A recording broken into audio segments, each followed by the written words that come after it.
প্রিয় ভিউয়ার্স, আসসালামু আলাইকুম। আশা করি সকলেই ভালো আছেন। আজ আপনাদের সাথে কথা বলবো জ্যামিতি নিয়ে। যারা আমার চ্যানেলটি সাবস্ক্রাইব করেন নাই, আশা করি সাবস্ক্রাইব করবেন এবং নতুন নতুন ভিডিও পেতে পাশে থাকা বেল আইকনটিতে ক্লিক করে রাখবেন। চলুন দেরি না করে আমরা আমাদের মূল পয়েন্টে চলে যাই। জ্যামিতি কাকে বলে, জ্যামিতি কত প্রকার ও কি কি, প্রত্যেক প্রকারের সংজ্ঞা দাও।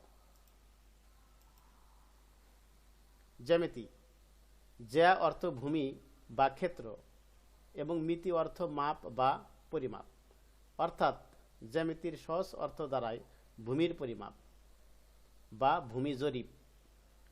যে শাস্ত্র পাঠ করলে ক্ষেত্র পরিমাপের যাবতীয় খুঁটিনাটি বিষয় সম্পর্কে অবহিত হওয়া যায় তাকে জ্যামিতি বলে।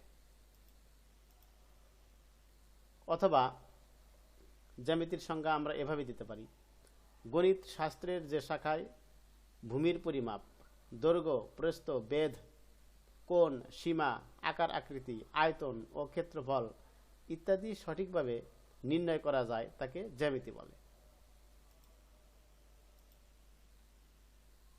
ব্যবহারের উপর ভিত্তি করে জ্যামিতিকে দুই ভাগে ভাগ করা যায়: 1. ব্যবহারিক জ্যামিতি, 2. তত্ত্বীয় জ্যামিতি।